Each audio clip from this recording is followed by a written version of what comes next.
काय ग सुनबाई, तुमच्या माहेरी काय सूर्य दुपारी 12 वाजता उगवतो की काय? जो लग्नानंतर महिना झाला तरी अजून 7 वाजेपर्यंत तुझ्या डोळ्यावरची झोप होत नाही. प्रमिलाबाईंचा हा पहिला तीक्ष्ण टोमणा अनघाच्या कानावर पडला आणि तिची सकाळची शांत झोप एका क्षणात उडाली. तिने घड्याळाकडे पाहिले. सकाळी 6:30 वाजले होते, पण प्रमिलाबाईंसाठी हा दुपारचा वेळ होता. अनघा घाईघाईने उठली, फ्रेश झाली आणि स्वयंपाकघराच्या दिशेने धावली.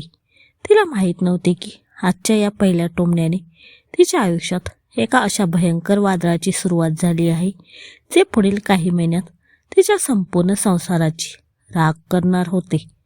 अनघा ही पुण्यातील एका मोठ्या IT कंपनीत प्रोजेक्ट मॅनेजर होती. सुशिक्षित, स्वाभिमानी आणि शांत स्वभावाची. रोहनसोबत तिचे लग्न मोठ्या थाटामाटात झाले होते. रोहन एका मल्टीनॅशनल बँकेत चांगल्या पदावर होता. दिसायला दोघेही एकमेकांसाठी बनलेले वाटायचे. पण या सुखी चित्राच्या मागे एक गडद सावली होती. रोहनची आई प्रमिलाबाई. प्रमिलाबाई जुन्या वळणाच्या आणि मुलावर टोकाचा अधिकार गाजवणाऱ्या स्त्री होत्या. त्यांना घरात स्वतःशिवाय दुसऱ्या कोणाचेही वर्चस्व चाललेले आवडत नव्हते. अनघाने स्वयंपाकघरात जाऊन लगबगीने चहाचे पातेले गॅसवर ठेवले. प्रमिलाबाई दारात हात बांधून उभ्या राहिल्या. त्यांच्या चेहऱ्यावरचे भाव एखाद्या कडक परीक्षकासारखे होते. चहामध्ये आलं जास्त टाकू नको, आमच्या रोहनला जळजळ होते. आणि हो, साखरेचा डबा तिथे वर नाही, खाली ठेवलाय. पहिल्याच दिवशी सांगितलं होतं, पण शहरातल्या मुलींची बुद्धी फक्त त्या कॉम्प्युटरच्या डब्यातच चालते वाटतं. प्रमिलाबाईंनी दुसरा बाण सोडला. अनघाने स्वतःला शांत ठेवले. हो सासूबाई, लक्षात ठेवते, ती एवढंच म्हणाली. तिने चहा गाळला आणि प्रमिलाबाईंच्या हातात दिला.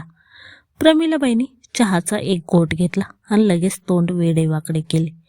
थू, हा चहा आहे की उकळलेलं पाणी?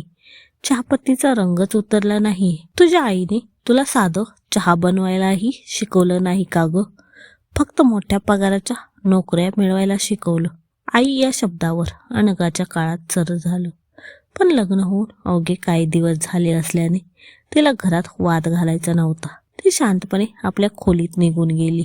लग्नाचे सुरुवातीचे दिवस संपले आणि अनघाने पुन्हा ऑफिस गाठले. तिचा पगार चांगला होता, पण प्रमिलाबाईंना तिचे नोकरी करणे अजिबात रुचत नव्हते. त्यांच्या मते बायकोने घरात राहून नवऱ्याची आणि सासू सासऱ्यांची सेवा करावी. बाहेर जाऊन 4 पुरुषांमध्ये काम करणे कुलवान स्त्रियांचे लक्षण नाही. रोज संध्याकाळी अनघा जेव्हा 9 तास काम करून लोकल ट्रेनच्या गर्दीतून थकून भागून घरी यायची, तेव्हा दारातच प्रमिलाबाईंचा टोमण्यांचा डोस तयार असायचा. आल्या थोरल्या साहेबीन. दिवसभर तिकडे ACच्या हवेत खुर्चीवर बसून काय एवढं थकायला होतं कोण जाणे. इथे घरात आल्यावर पाय पसरून बसायची घाई असते. आम्हाला दिवसभर तहान भूक लागलीये, साधा पाण्याचा ग्लास तरी विचारण्याची अक्कल आहे का? अनघा पर्स बाजूला ठेवून तशीच स्वयंपाकघरात जायची. रोहन घरी आल्यावर तिला वाटायचे की नवरा म्हणून तो तिची बाजू समजून घेईल, पण रोहन हा पूर्णपणे मम्माच बॉय होता. एका रात्री जेवताना रोहन म्हणाला, अनघा, आई दिवसभर घरात एकटी असते, तू जरा लवकर येत जा ना ग ऑफिसमधून, आणि सकाळी आईला स्वयंपाकात मदत करत जा. अनघाने रोहनकडे पाहिले. तिच्या डोळ्यात थकवा होता. रोहन, मी सकाळी 5 वाजता उठून डब्बा बनवते. ऑफिस संपवून घरी यायला संध्याकाळचे 7:30 वाजतात. मी माझ्या परीने पूर्ण प्रयत्न करते, पण सासूबाईंना माझं कोणतंच काम आवडत नाही. या प्रत्येक गोष्टीत माझ्या माहेरचा उद्धार करतात. तेवढ्यात प्रमिलाबाई मागून आल्या. त्यांनी रडण्याचा आवाज बघितलंस रोहन, मी काही बोलले की हिच्या माहेरचा अपमान होतो. मी तर फक्त घराच्या हिताचं बोलते, पण आजकालच्या शिकलेल्या मुलींना मोठ्यांचा आदर करायची लाज वाटते. तुला जर मी या घरात नको असेल तर सांग, मी वृद्धाश्रमात निघून जाते. आई, तू असं काहीही बोलू नकोस, रोहन ओरडला. त्याने अनघाकडे रागाने पाहिले. अनघा, आईशी नीट बोलत जा, तिचं वय झाले. तुझ्या नोकरीच्या घमेंडीत आईचा अपमान मी सहन करणार नाही. अनघा निशब्द झाली. ज्या नवऱ्यावर तिने विश्वास ठेवला होता त्याने तिची बाजू ऐकून न घेता तिला दोषी ठरवले होते. प्रमिलाबाईंच्या चेहऱ्यावर एक क्रूर विजयी हास्य उमटले. काही महिने असेच टोमणे आणि मानसिक त्रासात गेले. आता प्रमिलाबाईंचे लक्ष अनघाच्या पगाराकडे गेले होते. अनघाचा पगार रोहनपेक्षा थोडा जास्त होता आणि हीच गोष्ट प्रमिलाबाईंच्या अहंकाराला टोचत होती. महिन्याच्या 1 तारखेला अनघाने प्रमिलाबाईंच्या हातात घर खर्चासाठी 25,000 रुपये ठेवले. प्रमिलाबाईंनी ते पैसे पाहिले आणि ते सोप्यावर फेकून दिले. फक्त 25,000? बाकीचे पैसे काय तुझ्या बापाच्या घरी पाठवणार आहेस का? या घरात राहायचं तर सगळा पगार माझ्या हातात ठेवावा लागेल. नवऱ्याच्या जेवावर राहायचं आणि स्वतःचा पगार बँकेत लपवून ठेवायचा. हे असले धंदे आमच्या घरात चालणार नाहीत. अनघाचा संयम सुटला. सासूबाई, हे माझे कष्टाचे पैसे आहेत. मी घरातला मोठा हिस्सा देते. उर्वरित पैशातून मी माझ्या भविष्यासाठी आणि माझ्या आईवडिलांच्या मेडिकलच्या खर्चासाठी बचत करते. मी माझा संपूर्ण पगार तुमच्या हातात देणार नाही. हा नकार प्रमिलाबाईंना सहन झाला नाही. त्याने घरात मोठा तांडव केला. रोहन घरी आल्यावर त्याने अनघाच्या विरुद्ध कान भरायला सुरुवात केली. रोहन, तुझी बायको पैशाच्या माजाने आम्हाला भिकारी समजते. म्हणते आम्ही तिच्या तुकड्यावर जगतोय. अशा मुलीसोबत तू संसार कसा करणार? रोहनच्या डोक्यात रागाची तिडे गेली. तो अनघाच्या खोलीत गेला आणि त्याने तिची पर्स फेकून दिली. अनघा, तुझा पगार उद्यापासून आईच्या बँक खात्यात ट्रान्सफर झाला पाहिजे. जर या घरात राहायचं असेल तर आई सांगेल तसंच वागावं लागेल. अनघाने रोहनकडे पाहिले. तिला जाणवले की रोहन आता फक्त एक नवरा राहिला नव्हता. तो तिच्यावर नियंत्रण ठेवणारा एक हुकुमशहा बनला होता. प्रमिलाबाईंचे टोमणे आता केवळ स्वयंपाकघर आणि पैशापुरते मर्यादित राहिले नव्हते. त्याने आता अनघाच्या चारित्र्यावर चिखलफेक करण्यासाठी एक अतिशय साधे पण भयंकर जाळे विणायला सुरुवात केली. प्रमिलाबाई न शिकलेल्या होत्या. त्यांना स्मार्टफोन किंवा ॲप्स वापरता येत नव्हते, पण त्यांचे कान खूप तीक्ष्ण होते. अनघाच्या ऑफिसमध्ये एक नवीन प्रोजेक्ट आला होता, ज्यासाठी तिला तिच्या टीममधील अद्वैत नावाच्या सहकार्यासोबत काम करावे लागत होते. कामाच्या ओझ्यामुळे अद्वैतचे फोन अनेकदा रात्रीचेही यायचे आणि अनघा हॉलमध्ये किंवा गॅलरीत उभे राहून त्याच्याशी कामाचे बोलायची. प्रमिलाबाई मागून गुपचूप सर्व ऐकायच्या. एक दिवस अनघा गॅलरीत फोनवर बोलत असताना हसून म्हणाली, थँक्यू सो मच अद्वैत. तू काल रात्री जी मदत केलीस ना, त्याशिवाय हे शक्यच नव्हतं. आपण हे मॅनेज केलं. अनघा हे ऑफिसच्या प्रेझेंटेशनबद्दल बोलत होती, पण प्रमिलाबाईंनी फक्त मदत केलीस आणि काल रात्री हे शब्द पकडले. संध्याकाळी रोहन ऑफिसवरून आल्यावर प्रमिलाबाईंनी त्याला एका कोपऱ्यात नेले. त्याने डोळ्यात खोटे अश्रू आणले. रोहन, मला हे सांगताना खूप लाज वाटते रे बाबा, पण तुझी बायको तासनतास त्या अद्वैत नावाच्या मुलाशी बोलते. काल रात्री मी स्वतः हिच्या तोंडून ऐकलं. ती त्याला म्हणत होती की तू रात्री जी मदत केलीस ती मी कधीच विसरणार नाही. मला संशय आला म्हणून मी तुला सांगितले. लग्नानंतरही परक्या पुरुषांशी रात्री अपरात्री एवढी कसली सलगी? शहरातल्या मुलींचे लग्नाआधीचे लपडे लग्नानंतरही चालू राहतात. आज माझ्या कानाने मी हा पाप ऐकलंय. प्रमिलाबाईंनी फक्त ऐकलेल्या शब्दांचा असा विपर्यास केला की रोहनच्या मनात संशयाचे भयंकर विष पेरले गेले. त्याला आईचे कारस्थान समजले नाही, पण अनघावरचा त्याचा संशय 100% पक्का झाला. तो तडक अनघाच्या खोलीत गेला. ती लॅपटॉपवर काम करत होती. रोहनने तिचा लॅपटॉप जोरात बंद केला आणि तिचा फोन हिसकावून घेतला. हा अद्वैत कोण आहे आणि रात्री अपरात्री काय चालतं तुझं त्याच्यासोबत? रोहनचा आवाज भीतीदायक होता. रोहन, तो माझा कलिग आहे. आमच्या प्रोजेक्टबद्दल बोलत होतो आम्ही. तू वेड्यासारखा संशय का घेतोयस? अनघा म्हणाली. तेवढ्यात प्रमिलाबाई तिथे आल्या आणि म्हणाल्या, बघितलंच रोहन, चोर सोडून संन्यासाला फाशी. स्वतःचे काळे धंदे लपवायला आता माझ्या मुलालाच वेडं ठरवते. हिच्या आईबापाचे हेच संस्कार दिलेत का? बस करा सासूबाई. अनघा पहिल्यांदाच अत्यंत भयंकर आवाजात ओरडली. ती बेडवरून उठली आणि प्रमिलाबाईंच्या समोर उभी राहिली. तुम्ही माझ्या स्वयंपाकावर बोललात, माझ्या कपड्यांवर टोमणे मारली, माझ्या पैशांवर डोळा ठेवला. मी सहन केलं, कारण मला हा संसार टिकवायचा होता. पण जर माझ्या चारित्र्यावर आणि माझ्या आईवडिलांच्या संस्कारावर बोट ठेवलं तर मी तुमची जीभ हातात देईन. जीभ हातात देईन हे ऐकताच प्रमिलाबाईंनी स्वतःचे कपाळ भिंतीवर जोरात बडवून घेतले.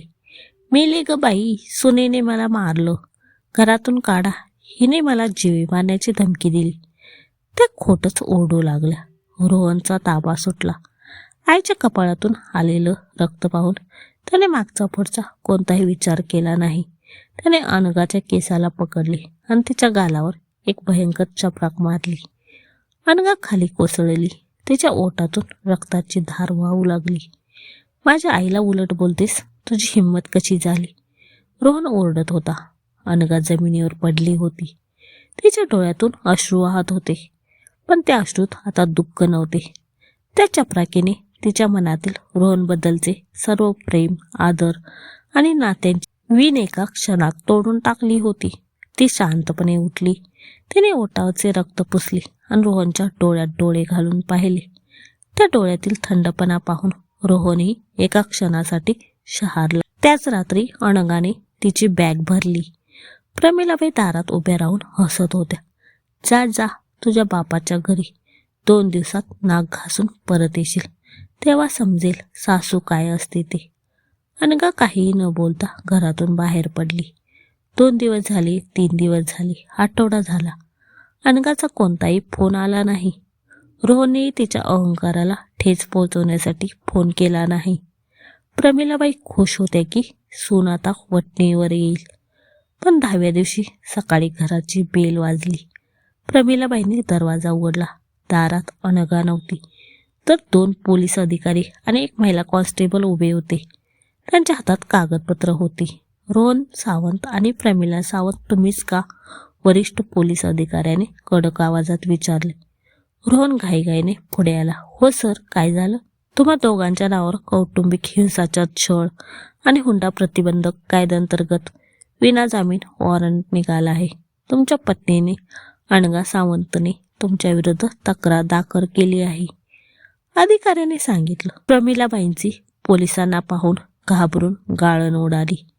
नाही सर, हे खोटं आहे. आमच्या सुनेचे परक्या पुरुषाशी संबंध आहेत. आम्ही फक्त तिला विचारलं तर तिने आम्हालाच अडकवलं. प्रमिलाबाई पोलिसांसमोर हात जोडून रडू लागल्या.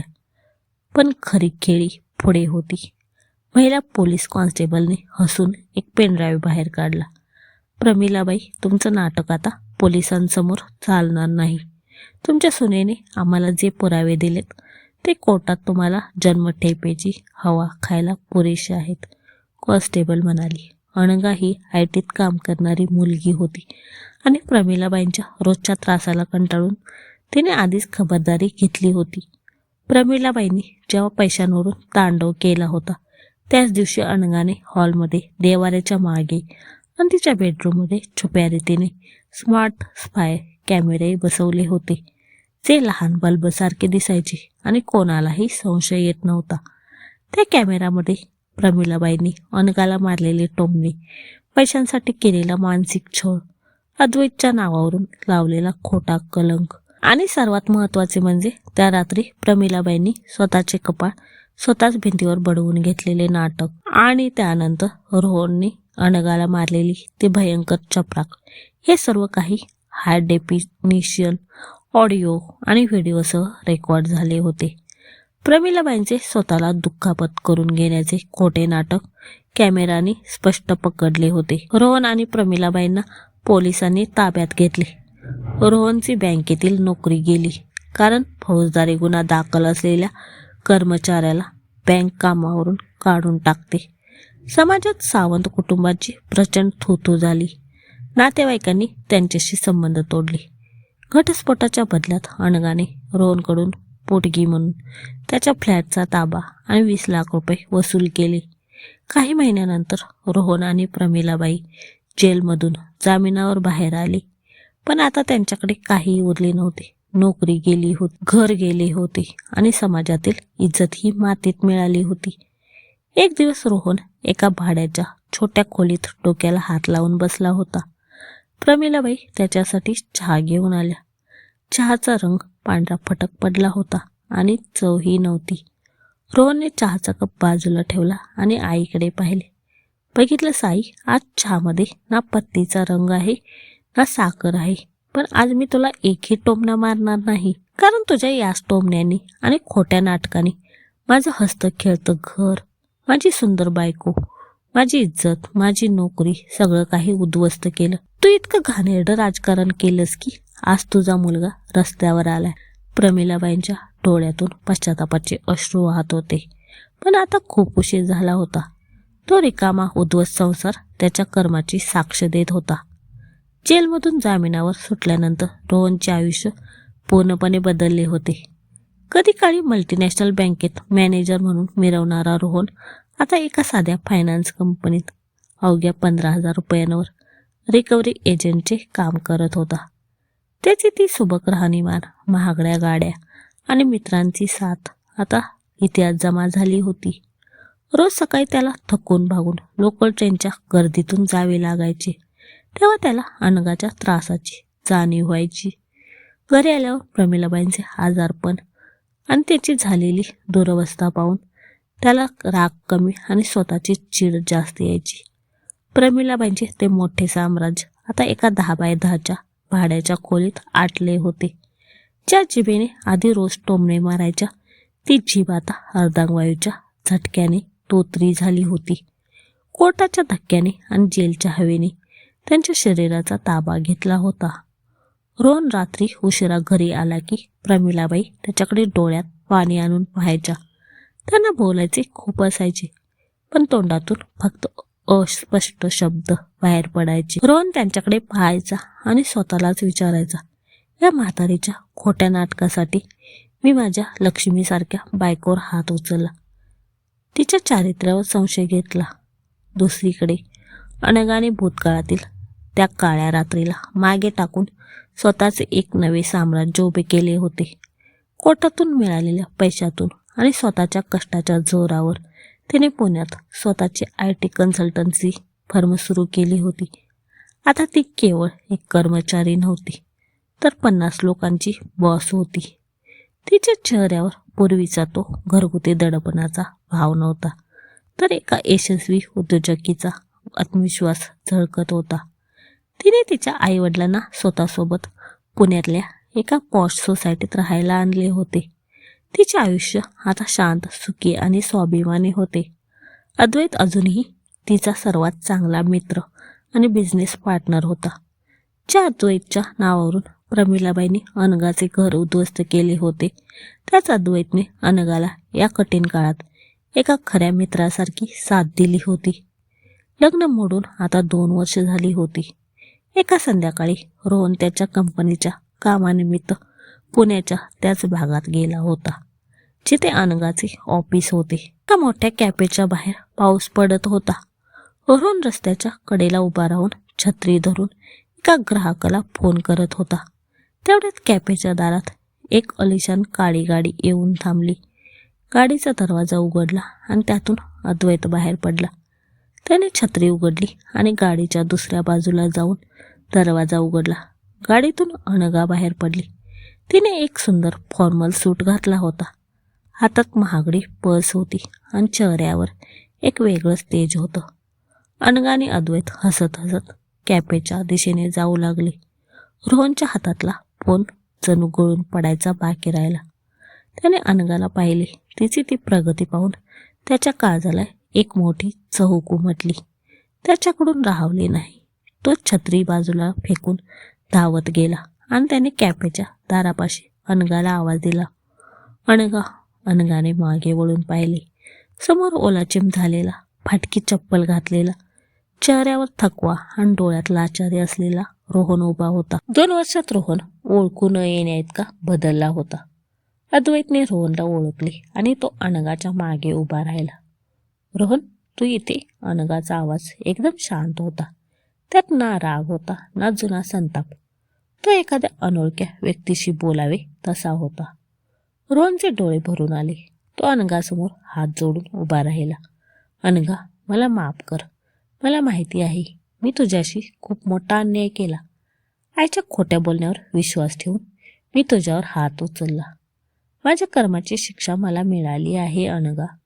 माझी नोकरी गेली, घर गेलं, आई आजारी आहे, मी रस्त्यावर आलोय. प्लीज मला माफ कर.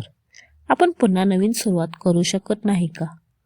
कॅफेमधील लोक त्यांच्याकडे पाहत होते. अनघाने एक दीर्घ श्वास घेतला. तिने रोहनच्या जोडलेल्या हातांकडे पाहिले आणि मग त्याच्या डोळ्यात पाहिले.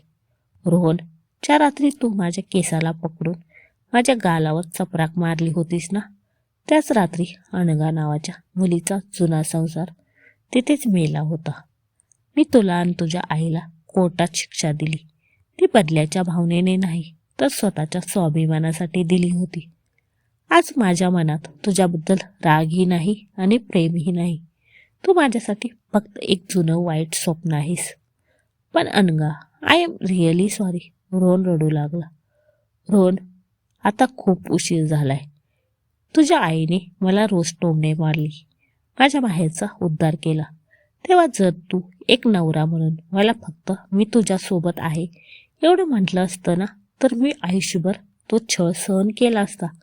पण तू आईच्या अंधप्रेमात इतका आंधळा झालास की तू एका स्त्रीचा स्वाभिमान पायदळी तुडवलास. आज तुझ्याकडे नोकरी नाही, पैसा नाही, म्हणून तू माफी मागतोयस. जर आज तू श्रीमंत असतास तर तू माझ्याकडे ढुंकूनही पाहिलं नसतंस. अनघाने अद्वैतकडे पाहिले आणि म्हणाली, चल अद्वैत, आपल्याला मीटिंगला उशीर होतोय. अनघा मागे न वळता कॅफेच्या आत निघून गेली.